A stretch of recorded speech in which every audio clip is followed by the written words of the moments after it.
थी और गुस्से में साथ में बड़बड़ा भी रही थी।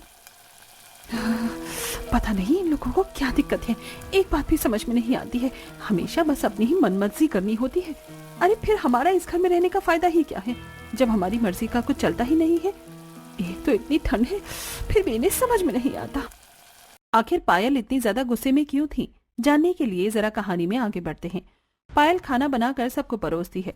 सभी टेबल पर बैठकर साथ में खाना खा रहे थे। चलो चलो, खाना तो खत्म होने वाला है, अब खाना खाते ही सब जल्दी से ऊपर पहुंच जाओ, सोने की तैयारी शुरू करो, आज वैसे ही पहले बहुत देर हो गई है।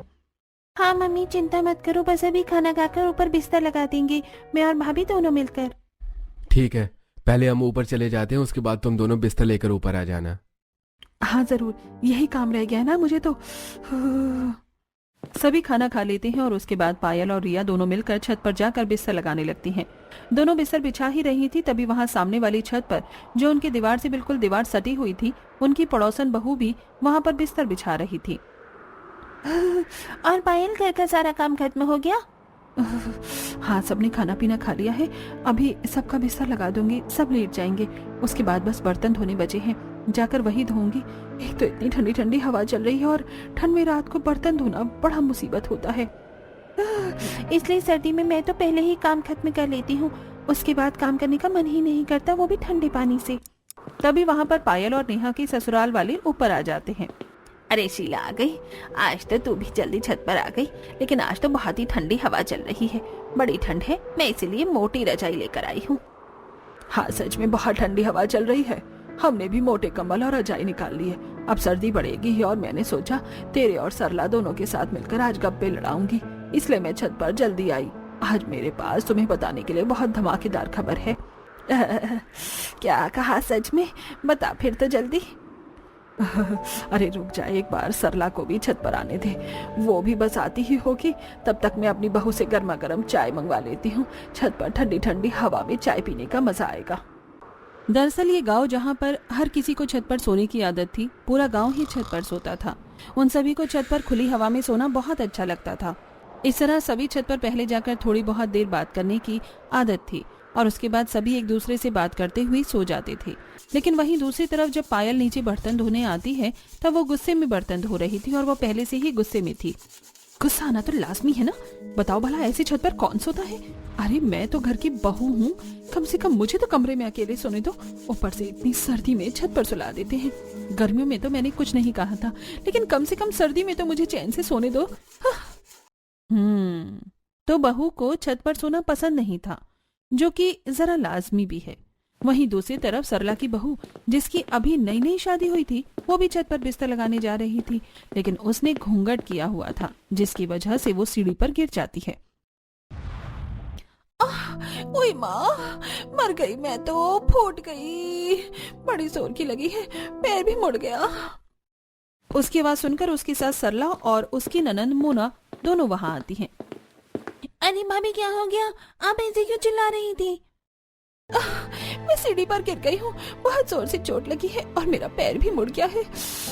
मुझे नहीं लगता अब सोने में ऊपर जा पाऊंगी, आप सब ऊपर चले जाइए, मैं रहने देती हूँ।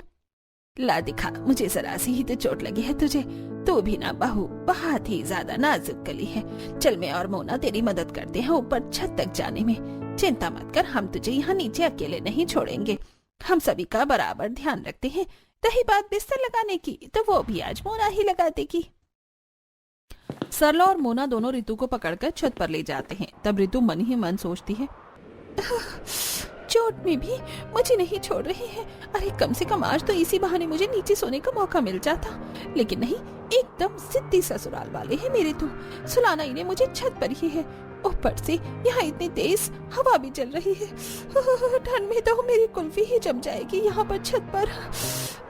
इस तरह रितु को भी जबरदस्ती छत पर ले जाया जाता है और हर कोई अड़ोसी पड़ोसी रात को छत पर खुले आसमान के नीचे बिस्तर लगाकर सोते हैं। यहाँ कुछ ऐसा ही था। इस तरह दिन गुजर रहे थे। वहीं पड़ोस में एक नई नवेली दुल्हन आई थी। तभी उसका गृह प्रवेश कर रहे थे और वहां पर सभी पड़ोसन थी।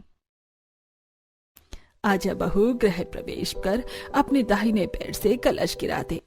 पलक कलश गिरा कर गृह प्रवेश करती है। उसके बाद सभी कहते हैं, हाँ, स्वागत है हमारे खुले गांव के ससुराल में। एकदम खुली और ताजी हवा का एहसास होगा यहाँ।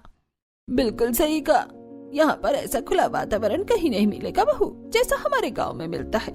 हमारी बहुओं से पूछो, इसलिए तो खुश रहती हैं।